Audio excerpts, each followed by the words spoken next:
After the wedding, my daughter-in-law showed up at my door with a notary. "We've just sold this house, you're going to a nursing home." I said, "Perfect. Let's stop at the police station first. They're very interested in what I sent them about you." Before we continue, I just want to say thank you for taking the time to hear my story. If you're comfortable, let me know where you're listening from and what time it is where you are. Now let me tell you my story. The wedding was a spectacle of champagne-colored roses and whispered compliments.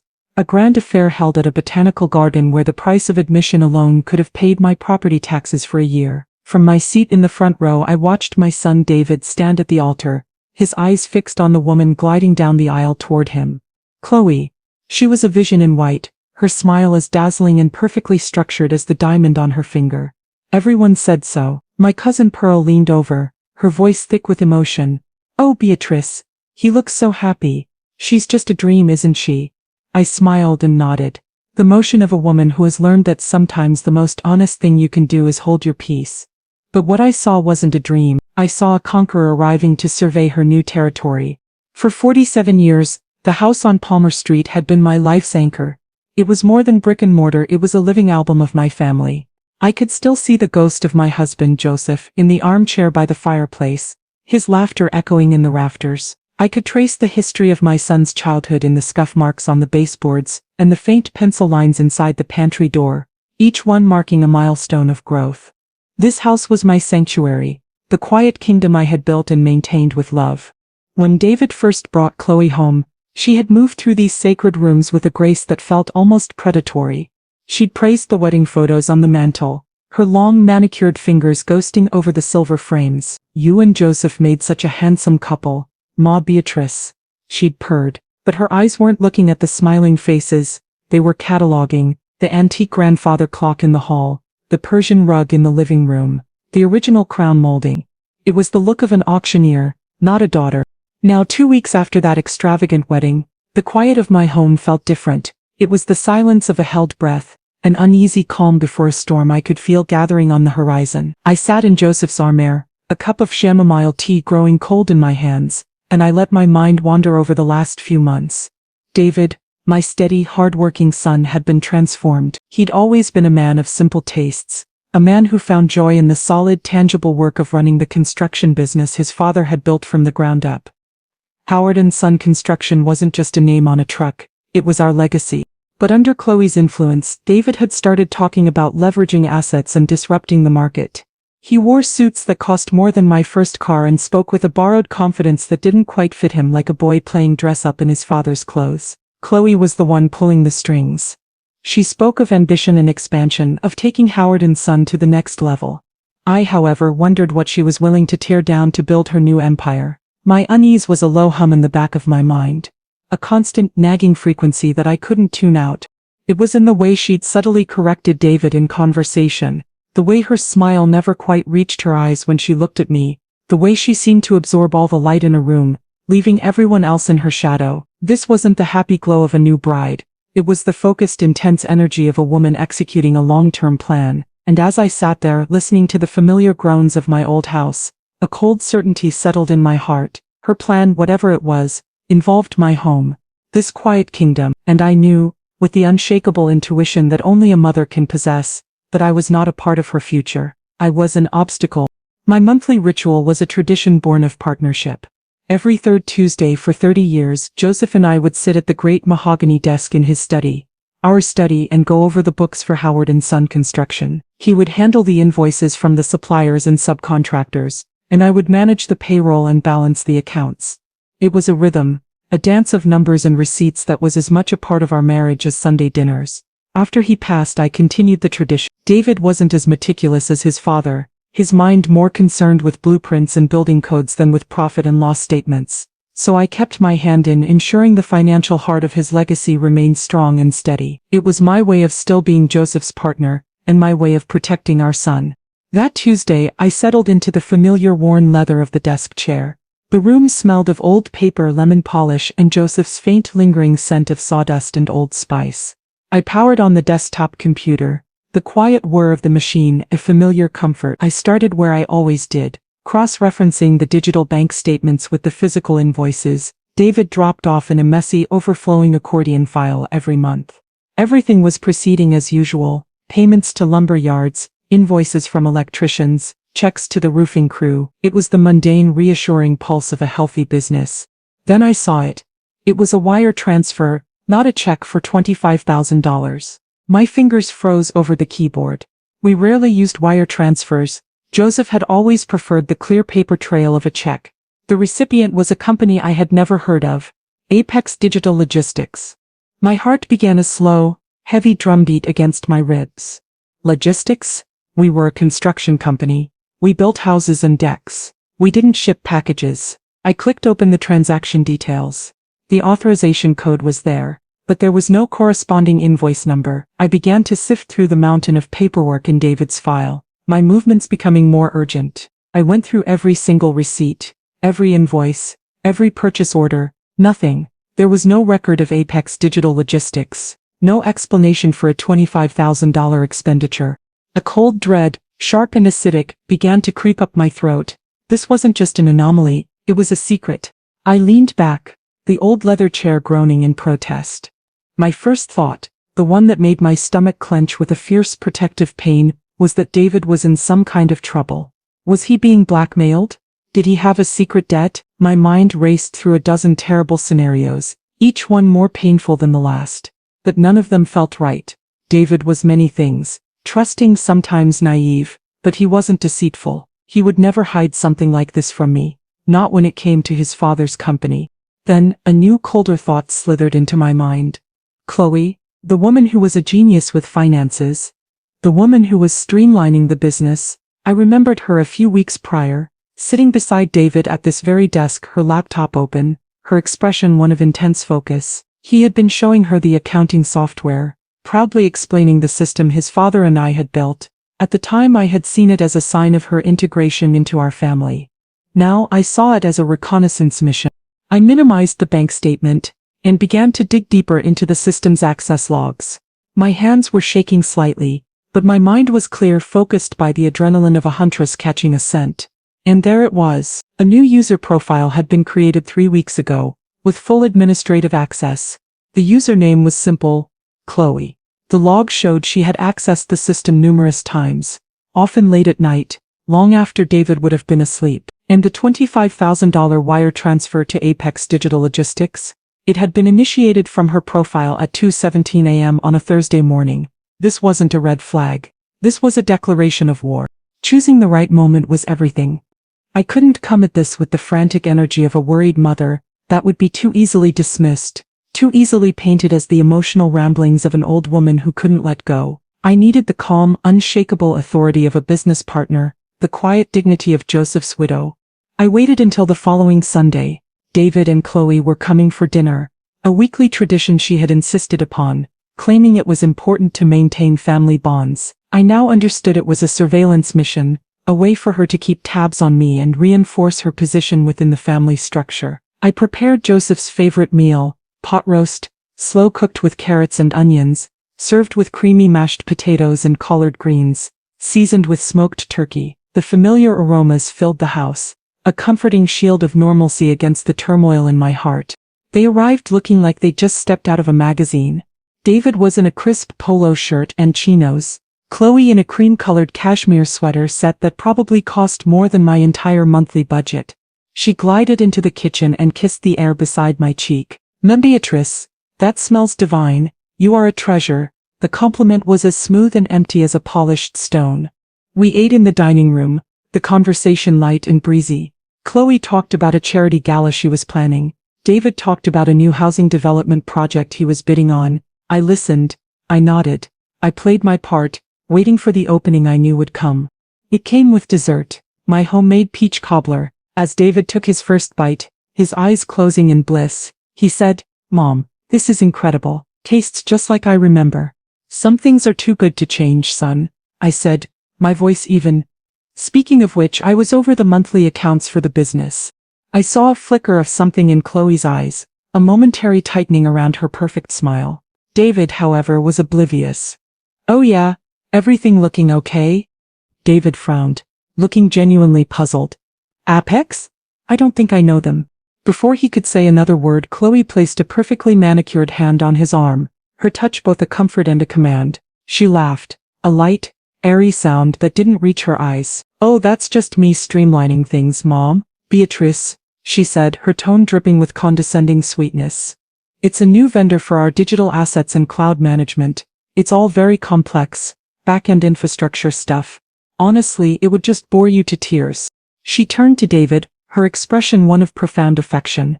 "Honey, your mom built an amazing system for its time, but we need to bring Howard and Son into the 21st century. That's what Apex is helping us do." David's face cleared, his confusion replaced by admiration for his brilliant wife. He looked at me, a soft apologetic smile on his face. "See, Mom, I told you she was a genius. You don't have to worry your head about it. Chloe's got it handled. Don't worry your head about it." The 4 words were a pat on the head, a gentle but firm shove back into the box labeled aging parent. I was being told in the kindest way possible that my time was over. My expertise was obsolete. I was a relic in my own husband's company. I looked at Chloe, who was watching me with a look of serene triumph. She had outmaneuvered me, using David's love and trust as a shield. She had successfully framed my legitimate business inquiry as the confused meddling of an old woman. To argue further would only make me look hysterical, just as she intended. So, I did the only thing I could. I smiled. "Well, that's wonderful, dear," I said, my voice as smooth as cream. "As long as someone understands it." I took a slow bite of my peach cobbler, the sweetness a bitter contrast to the cold fury solidifying in my veins. I had been dismissed, but a queen, when dismissed from the throne room, does not surrender. She retreats to her own counsel and plots her next move. The next morning, the condescending sweetness of Chloe's voice was still ringing in my ears. "It's all very complex. It would just bore you to tears." She thought I was a simple old woman, content to live in the past, easily baffled by the modern world. That was her great mistake. I may have been born in an era of rotary phones and black and white television, but I knew that the nature of a lie hadn't changed, no matter how much technical jargon you wrapped it in, and I knew that to fight a modern war, you needed a modern weapon. My weapon would not be a confrontation with David, which would only drive him further into her camp. It would be cold, hard, and irrefutable data. Joseph and I had never been extravagant people, but we had been prudent. Over the years we had built a small nest egg, a personal savings account tucked away at a separate credit union, completely disconnected from the business. It was our rainy day fund, money for emergencies or for a grand trip to Europe we never got around to taking. After he passed, I never touched it. It sat there quietly gathering interest, a final gift from my husband. It was time for the rain. I put on my Sunday best, a navy blue dress, sensible heels, and the string of pearls Joseph had given me on our 25th anniversary. I needed to look like what I was, a respectable widow of a successful businessman, not a panicked old woman. I had found the firm after a long night of research on the internet, cross-referencing reviews and looking for specialists in corporate embezzlement. The head of the firm was a man in his 50s, but my query had been answered by a younger associate, a man named Julian Hayes. When I was shown into his office, I understood why. He was young, maybe 30, with a sharp suit, a sharper haircut, and eyes that seemed to see everything at once. He radiated a hungry, restless intelligence. I didn't waste time with pleasantries. I sat down, opened my handbag, and placed a single manila folder on his polished glass desk. "Mr. Hayes," I began, my voice steady and clear. "I am the widow of Joseph Howard, the founder of Howard and Son Construction. My son David now runs the company. I retain an informal oversight role on the company's finances." I paused, letting him absorb the information. "Last week, I discovered a significant financial irregularity, a wire transfer for $25,000 to a shell corporation, authorized by my new daughter-in-law, who has recently given herself administrative access to our accounting software." Julian's eyebrows shot up. The skepticism in his eyes was instantly replaced by intense focus. He leaned forward, his professional curiosity piqued. "A shell corporation? How do you know?" "Because Apex Digital Logistics has no corporate filings, no business license, no physical address, and its website was created 3 weeks ago on a free hosting platform," I said, pushing a second sheet of paper from the folder toward him. "My own late-night research. My daughter-in-law claims they are a vendor for digital assets.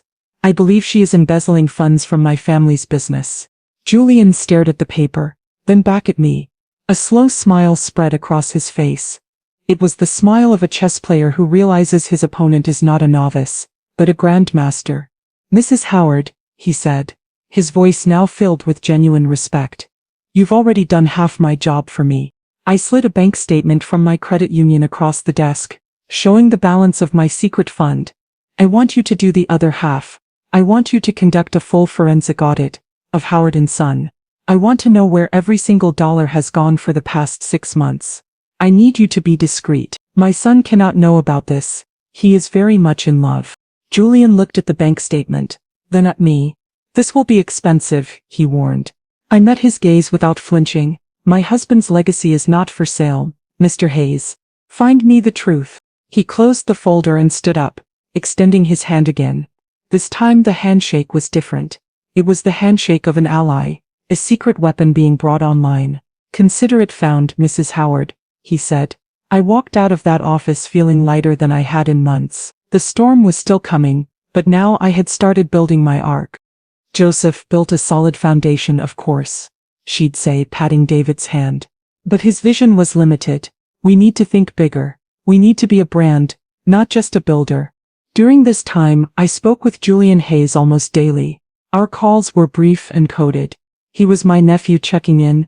I was his aunt feeling under the weather. He would give me small updates in veiled language, confirming he was peeling back the layers of Chloe's intricate financial web. Then one Tuesday afternoon he called with a different tone in his voice. "Aunt Beatrice," he said, the false cheerfulness gone, replaced by a grim urgency. "I think you need to come see me. The audit is revealing." An hour later I was sitting in his sterile office, a cup of coffee he'd offered sitting untouched on the glass desk between us. Julian looked tired, but his eyes were sharp, alight with the thrill of the hunt. He slid a thick spiral-bound report across the desk toward me. "Mrs. Howard," he began, his voice low, "your intuition was not just correct, it was an understatement." He opened the report, and for the next hour he walked me through the anatomy of Chloe's betrayal. The $25,000 to Apex Digital Logistics was just the tip of the iceberg. It was a test, a probe to see if anyone was watching. When no alarms were raised, she had escalated. Julian had uncovered a constellation of shell corporations, all registered to post office boxes, all with vaguely technical names like Innovate Solutions Group and Synergy Capital Ventures. Over the past 4 months, Chloe had funneled a steady stream of money from Howard & Son into these ghost companies through a series of fraudulent invoices. She had billed the company for consulting services, software licensing, and market analysis reports that never existed. She was a phantom haunting our books, bleeding us dry with 1,000 paper cuts. Julian turned to a page with a number at the bottom, circled in red ink. "As of my last count," he said, his voice grim, "your daughter-in-law has embezzled $278,000. The number hung in the air, a monstrous obscene thing. Over $250,000. The money that should have been used to upgrade the company's equipment, to give the crew bonuses, to secure David's future, it had all been siphoned away to fund Chloe's insatiable appetite for luxury." Julian showed me her credit card statements, which he had legally obtained. Thousands on designer clothes, a down payment on a new sports car registered in her name only, first-class flights to resorts I had never even heard of. She was living a secret, lavish life on the back of my family's hard work. I stared at the numbers, the dates, the cascade of evidence. A wave of nausea washed over me. This wasn't just theft. It was a profound act of contempt. She saw our legacy, the sweat and sacrifice that Joseph had poured into that company, as nothing more than her personal piggy bank. She was a parasite, and we were the host. I felt a surge of white-hot anger, so pure and so intense it burned away the nausea and left behind a core of cold, hard steel. I had thought of this as a war. I was wrong. This was an extermination, and I would be the one holding the spray. I thought the rage I felt upon learning about the embezzlement was the peak of my anger. I thought that discovering Chloe's theft of nearly $300,000 was the deepest cut she could possibly inflict. I was naive. The first bombshell was an attack on our finances, a grievous wound to the body of the company my husband had built. But what Julian revealed next was an attack on its very soul. It was an act of such profound betrayal that it made the stolen money seem like a petty grievance. After laying out the intricate map of the embezzlement scheme, Julian paused. He took a slow breath, his professional composure cracking just enough for me to see the genuine disgust in his eyes. He looked at me with a new kind of sympathy, the kind reserved for someone who is about to have their world shattered for a second time in a single afternoon. "Mrs. Howard," he said, his voice softer now. "The embezzlement is bad, it's brazen and it's extensive. But it's not the most dangerous thing she's done. What I'm about to show you, this is what could destroy the company and your son's life." He flipped to a new section of the report, this one filled with copies of loan agreements and credit applications. My eyes scanned the documents, trying to make sense of them. They were from various commercial lenders, all dated within the last 2 months. There was a loan for $50,000 to finance new construction equipment. Another for $75,000, a line of credit secured against the company's assets. And a third, a massive loan for $150,000, ostensibly for capital expansion. The total was staggering. Another $275,000. But this was debt, not theft. This was money that would have to be paid back, with interest. "I don't understand, Julian," I said, my voice barely a whisper. "The company didn't need this money. Our cash flow is healthy. We've never taken out a loan we didn't absolutely need." "The company didn't get the money, Mrs. Howard," he replied, his voice grim. "The loan funds were deposited into the business account and then within hours wired out to another one of Chloe's shell corporations. She wasn't just stealing your profits. She was stealing borrowed money. She was loading the company with fraudulent debt while simultaneously stripping it of its assets." "These loans would have required David's signature," I said, pointing to the documents. "He is the CEO. He would never have approved this." That's when Julian turned the page and delivered the killing blow. On the screen were magnified images of the signature lines from the loan applications, and next to them a verified copy of David's signature from his driver's license. They were nearly identical, but Julian pointed out the subtle, almost imperceptible differences, a slight hesitation in a curve, an infinitesimal change in pressure on a downstroke. "These are forgeries," he said, his voice flat and final. "And they are very, very good. She has been practicing. She forged your son's signature on every single one of these documents." I stared at the screen, at my son's name, twisted and weaponized against him. The air left my lungs in a silent rush. This was the true nature of her evil. She hadn't just stolen from David. She hadn't just lied to him. She had stolen his name, his identity, and used it to sign his own death warrant. When these loans inevitably defaulted, it wouldn't be her name on the paperwork. It would be his. The banks would come for him. The police would come for him. He would be accused of fraud, his reputation destroyed, his freedom forfeit. She was going to send the man she had promised to love and honor to prison, all so she could walk away with a fortune. The anger I had felt before was a flickering candle compared to the inferno that now raged within me. The love a mother has for her child is a primal, terrifying force, and the wrath of a mother whose child is threatened is a force that can move mountains and burn cities to the ground. In that sterile office, I made a silent vow. Chloe had started a fire. I was going to make sure she was the only one who got burned. I walked out of Julian's office and into the bright afternoon sun, but the world felt gray and muted. My mind was a maelstrom of forgery and fraud, a tangled mess of shell corporations and stolen futures. I drove home on autopilot, my hands gripping the steering wheel so tightly my knuckles were white. The image of David's forged signature was burned into my mind. It was a symbol of Chloe's ultimate contempt, a declaration that nothing and no one in our family was sacred. When I got back to the quiet of my house, I didn't sit down. I paced. I walked through the rooms of my home, my footsteps echoing on the hardwood floors. I walked from the living room with its gallery of family photos to the dining room where that creature had sat and lied to my face, to the study, the nerve center of the company she was trying to bleed to death. Each room was a monument to the life she was attempting to desecrate.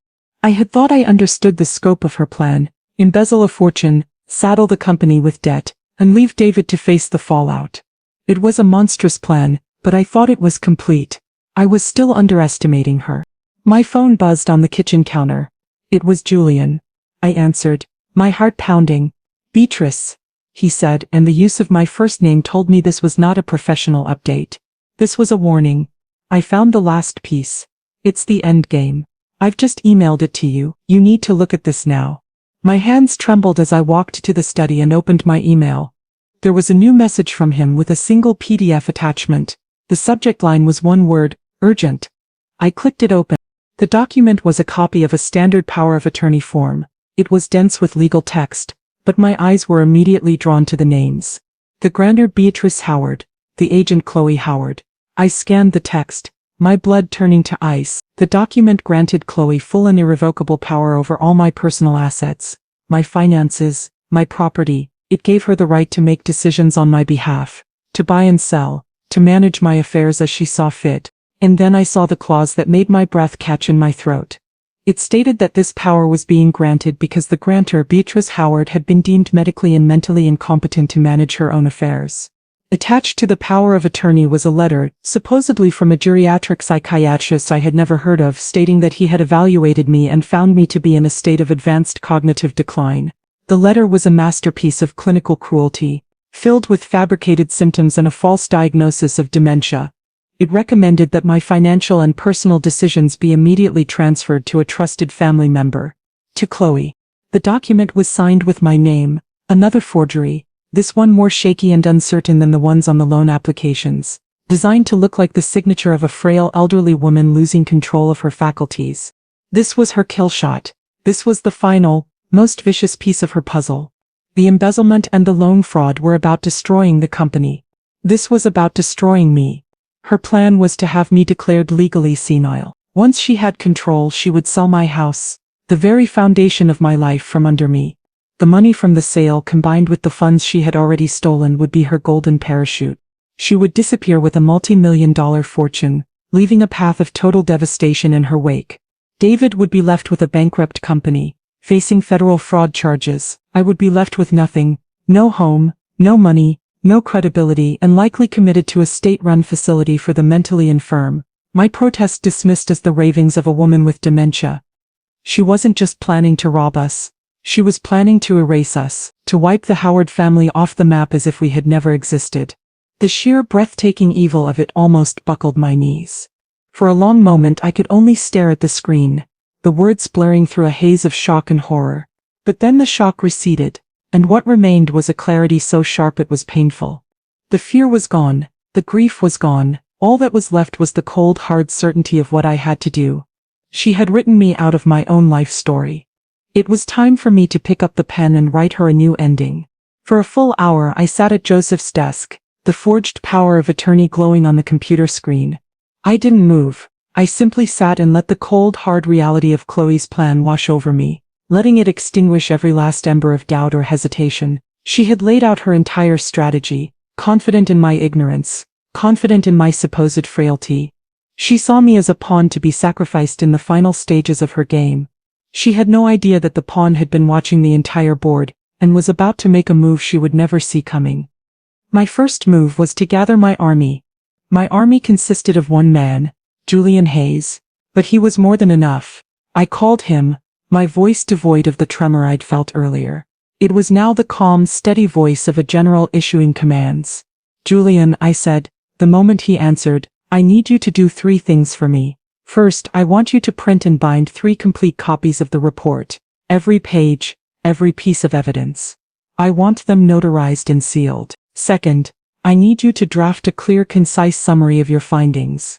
A cover letter that explains the entire scheme, from the embezzlement to the forgeries to this fraudulent power of attorney. It needs to be simple enough for a layman to understand, but detailed enough for a prosecutor to run with. Third, I need the name of the best, most tenacious detective in the Financial Crimes Division of the City Police Department. Not just a name, I want to know who the bulldog is." Julian, to his immense credit, didn't ask questions. He simply said, "Consider it done, Beatrice. I'll have it all for you by morning." My second move was to prepare my own statement. I spent the next several hours writing. I wrote out the entire story, from my first nagging suspicion to the devastating revelations of the day. I wrote not as a victim but as a witness. I detailed my conversations with Chloe, her condescending dismissals, her lies. I laid out the timeline of events with meticulous precision. I was building a fortress of facts, a narrative so solid and well documented that no one could tear it down. As I wrote, I felt a strange sense of detachment, as if I were a historian documenting the fall of a corrupt empire. The pain and the anger were still there, but they were now fuel channeled into the cold, clean fire of strategy. I was no longer just Beatrice Howard, grieving widow and doting mother. I was the guardian of a legacy, the protector of my son, and the architect of my enemy's downfall. The next morning, a courier delivered a heavy box from Julian's office. Inside were the 3 bound reports, each one as thick as a phone book, and a sealed envelope containing the summary and the name he had recommended. Detective Annalise Miller. The Bulldog. There was a moment of silence on the other end of the line, and I could almost hear the detective shifting gears, her interest piqued by the calm certainty in my voice. I was not a hysterical victim calling from a crime scene. I was a credible source delivering a case on a silver platter. "Mrs. Howard," she said, her voice now sharp with professional curiosity. "Where are you right now?" "I am at my home," I replied, "and I am ready to show you everything."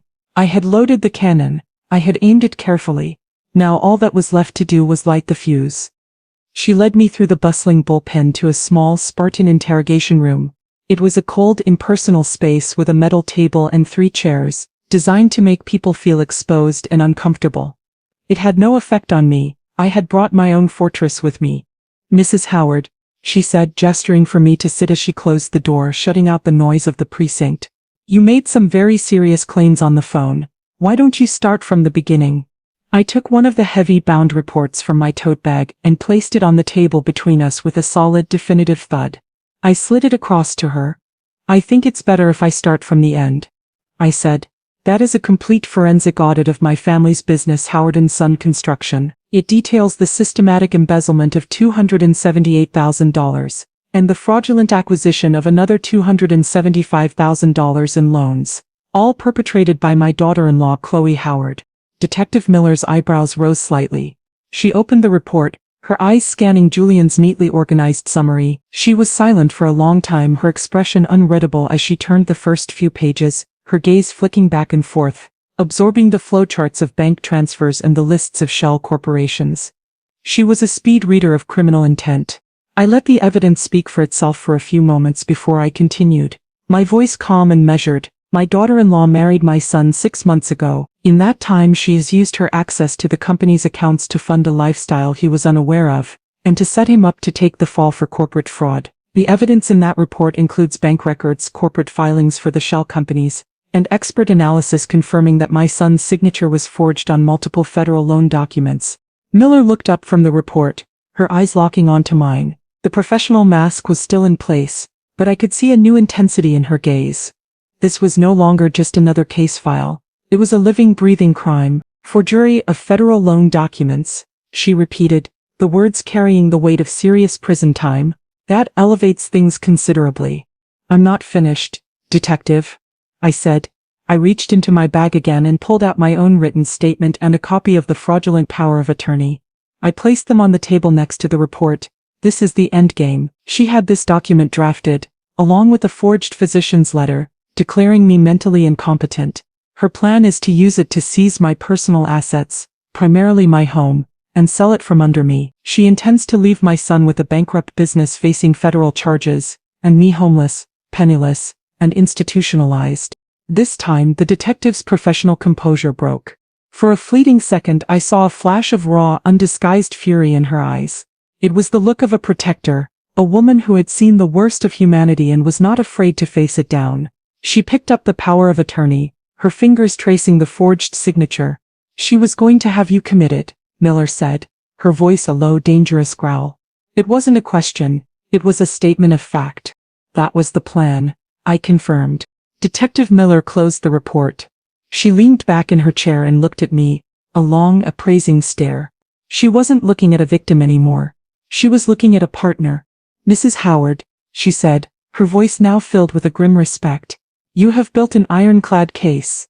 The DA will have a field day with this. The evidence is meticulous. It's one of the cleanest pre-investigation files I've ever seen." "So what happens now?" she asked, her eyes sharp. "I could get a warrant and arrest her today, but the power of attorney, has she tried to use it yet?" "No," I said. "I believe she is waiting for the right moment. She thinks I know nothing." A slow, predatory smile touched the corners of Detective Miller's mouth. It was the smile of a hunter who sees a path to not just capturing her prey but utterly demolishing it. "Then we're not going to arrest her today," she said, leaning forward, her voice dropping to a conspiratorial whisper. "We are going to let her walk right into our trap, and you, Mrs. Howard, are going to be the bait." In that cold, sterile room, an alliance was forged. We were two women from different worlds. A detective and a widow united by a common purpose.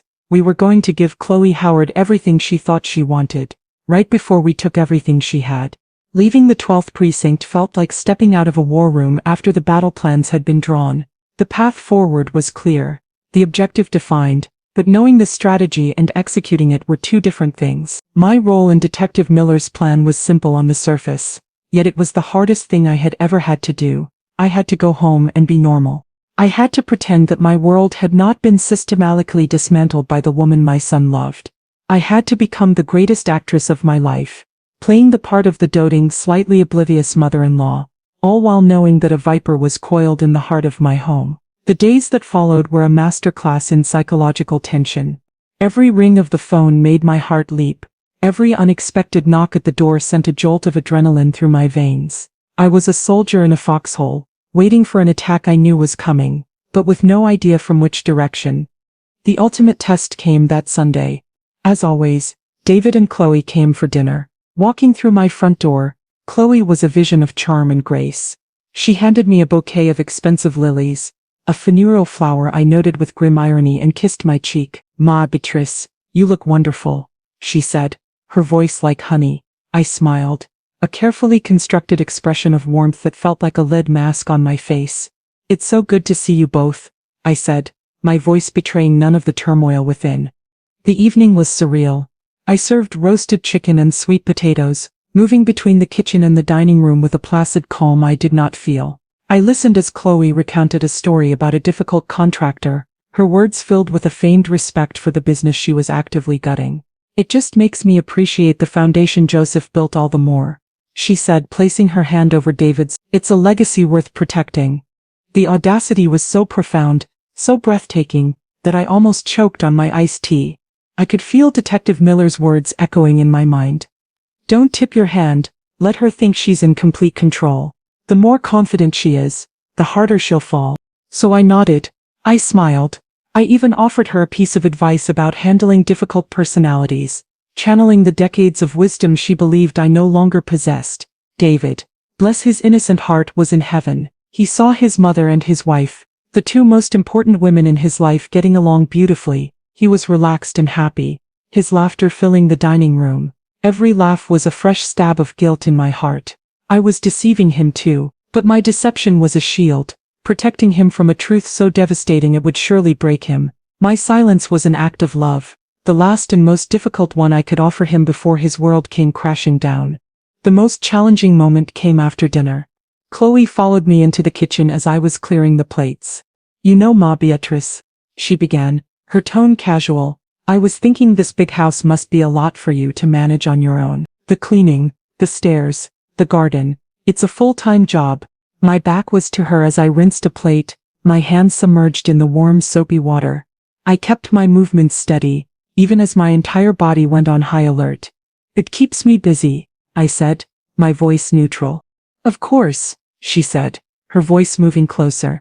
"But you deserve to rest, to enjoy your golden years without all this responsibility." David and I were talking. We've been looking into some really wonderful senior communities. Places with activities, prepared meals, on-site medical staff. You'd be so well taken care of. There it was, the first probe, the gentle, compassionate suggestion that was in reality the opening move of my eviction. She was planting the seed, testing the soil, seeing if I was ready to be uprooted. I turned off the water and dried my hands, taking a slow, deliberate breath before I turned to face her. I looked into her eyes, searching for any hint of genuine concern, and found nothing but the cold, polished surface of her ambition. I gave her a small, tired smile. "That's very thoughtful of you to think of me, dear," I said, allowing a touch of weariness into my voice. "But this is my home. I'm not ready to leave it just yet." The strike came 3 days later. It was a Tuesday morning, gray and overcast, the sky threatening a rain that never seemed to come. I was in the kitchen, kneading dough for a loaf of cinnamon bread, the familiar rhythmic motion a comfort to my frayed nerves. The past few days of waiting had been excruciating. Every moment of silence felt like a prelude to disaster. Then through the kitchen window I saw it. A sleek, black sedan I didn't recognize pulled up to the curb in front of my house. My hands stilled in the dough, my heart, which had been in a state of perpetual anxiety, settled into a slow, heavy, determined beat. This was it. The doorbell rang. A sharp, imperious chime that was entirely different from the friendly knock of a neighbor.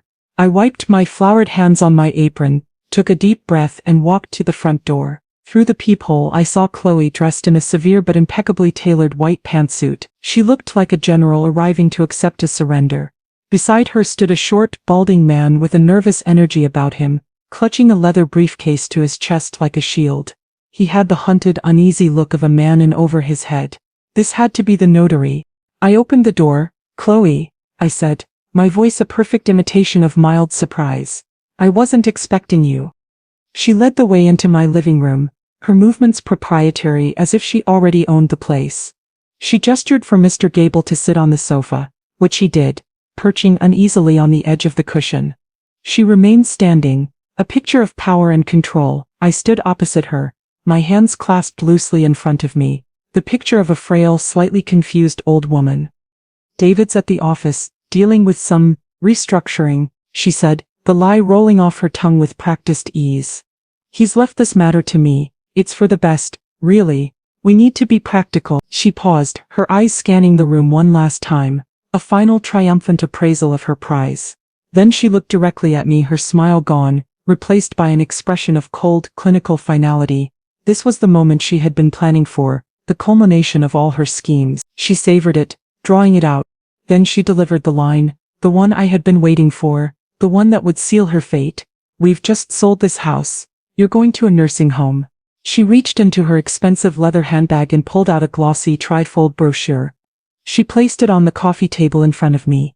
On the cover the words Golden Vistas Senior Living were printed in a cheerful looping script above a picture of silver-haired seniors laughing around a card table. It was a prison brochure designed to look like a vacation. "The facility is lovely," Chloe continued, her voice devoid of all its previous warmth. It was now the click-deficient tone of a transaction being completed. "Your first 3 months are already paid for from the proceeds of the sale. A car will be here in an hour to take you. I'd suggest you pack a small bag with your essentials." She believed she had won. In her mind the game was over. She had anticipated every move, neutralized every threat. She looked at me, the old woman in the flour-dusted apron, as nothing more than a piece of outdated furniture to be cleared out of her new property. She was so blinded by her own brilliance, so convinced of my weakness, that she couldn't see the steel trap she was so eagerly stepping into.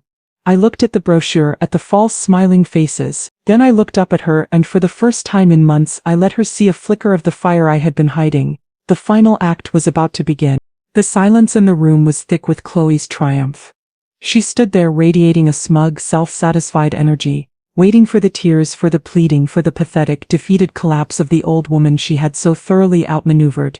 The notary, Mr. Gable, fidgeted with the latches on his briefcase, his eyes darting around the room, avoiding my gaze.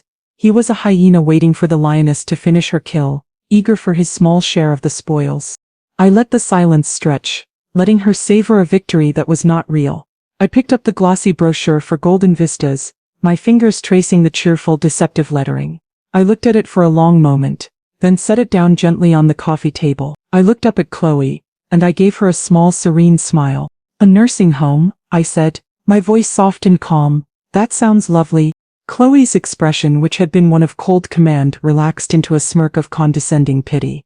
She had mistaken my calm for resignation, my quiet for defeat. She thought I was a sheep being led to slaughter, too tired or too senile to even put up a fight. "I knew you'd understand, Ma Beatrice," she said, her voice dripping with false magnanimity. "It's for your own good, you'll be much happier there." That's when I stood up. I moved not with the slow, careful shuffle she expected, but with a straight-backed purpose that made her smirk falter for just a second. I walked to the small table by the door where I kept my purse and my keys. "Perfect," I said, my voice gaining a new clear strength that made both of them look up in surprise. I turned to face them, my purse now in my hand. "Let's stop at the police station first. They're very interested in what I sent them about you." The change in the room was instantaneous. The air, which had been thick with tension, suddenly crackled with a new terrifying energy. Chloe's face went through a rapid, fascinating series of transformations. First confusion, as if I had suddenly started speaking a foreign language, then contemptuous disbelief. the look one gives a child who is telling a fantastical lie, and finally, as my words sank in, a dawning gut-wrenching horror that started in her eyes and spread downwards, draining the color from her face, leaving her with a pale, waxy complexion. The notary, Mr. Gable, froze, his hand hovering over his briefcase, his face a mask of pure panic.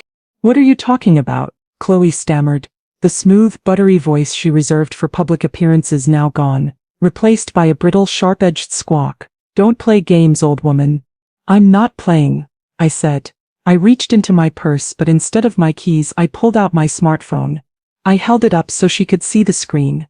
It was open to my sent email folder. The top email sent 3 days prior was clearly visible. The recipient was Detective Annalise Miller, 12th Precinct Financial Crimes. The subject line read, "Evidence of embezzlement and forgery at Howard & Son Construction," and below that, the name of the 80-page PDF attachment, the Chloe Howard file. Her phone chose that exact moment to ring, the shrill sound cutting through the stunned silence. She fumbled for it, her perfectly manicured hands now clumsy and shaking. David's face was on the screen. She swiped to answer, her eyes still locked on me, wide with terror. "Chloe, what the hell is going on?" I could hear David's voice, tinny and frantic, coming from the phone. "The bank just called. They've frozen all the accounts. They're talking about a federal fraud investigation." Chloe's mouth opened, but no sound came out. She stared at me, her mask of sophistication completely shattered, revealing the desperate, common thief underneath. "My son is a good man, Chloe," I said, my voice low and steady, each word a hammer blow. "He loved you, and you tried to destroy him. You tried to steal his legacy, his freedom and his mother's home all in one go. You thought because I was old, I was stupid. You thought because I was quiet, I was weak. You were wrong." As if on cue, 2 unmarked police cars glided to a silent stop at the curb outside my house. Detective Miller, looking calm and formidable, got out of the first car, followed by 2 uniformed officers. She nodded at me through the large picture window, a small, grim smile on her face. Then she started walking up my front path. Checkmate. The aftermath was swift and decisive. Detective Miller entered my home not as a guest but as an instrument of justice.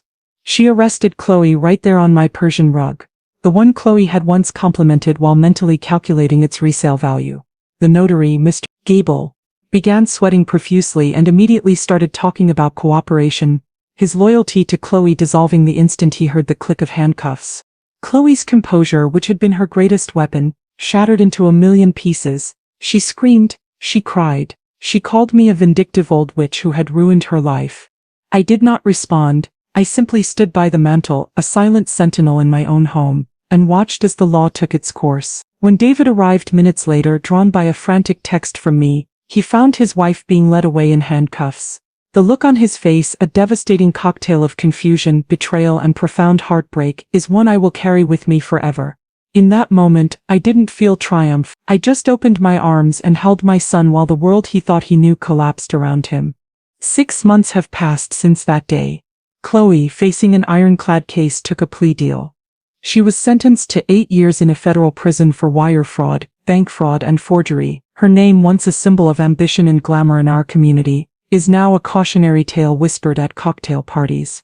The past 6 months have been about rebuilding, not just for the company but for my son. The betrayal cut him deeply, leaving wounds that will take a long time to heal. But beneath the pain I have seen the strong, resilient man his father always knew he was. He has thrown himself into saving the company, working with a relentless determination to undo the damage Chloe wrought. The fraudulent debt has been restructured, the stolen money is slowly being recovered through court-ordered restitution, and the name Howard & Son, though bruised, is not broken. But the biggest change has not been in the company, or even in David, it has been in me. The woman who was content to live quietly in the shadow of her husband's legacy is gone. In her place is a woman who understands that a legacy isn't something you protect from a distance. It's something you actively shape and defend. I took a formal seat on the board of Howard & Son Construction. My title is Chief Financial Officer, the same role I had unofficially played 40 years. My insights, once dismissed as old-fashioned, are now respected. My voice, once quieted, is now heard. But my work didn't stop there. The forged power of attorney had opened my eyes to a silent epidemic in my community. Elder abuse, I learned how many seniors, isolated and trusting, were being financially exploited by those closest to them. My victory could not be just my own. Using a portion of the personal funds Joseph had left me, I established the Beatrice Howard Foundation for Elder Justice. We are a small but mighty organization. We provide free financial literacy workshops for seniors, teaching them how to spot red flags and protect their assets. Last week, as we stood together at the ribbon cutting for our new community outreach office, David leaned over and whispered to me, "Dad would be so proud of you, Mom." I knew he was right. I looked out at the faces in the crowd, faces of my neighbors, my friends, people I was now empowered to protect, and I felt a sense of purpose I hadn't felt in years. I am still Beatrice Howard, a 72-year-old widow, but I am no longer just the keeper of a quiet kingdom. I have taken the battlements, I have fortified the walls, and I have sent a clear message to all the wolves who prey on the vulnerable. This kingdom has a queen, and she is always watching.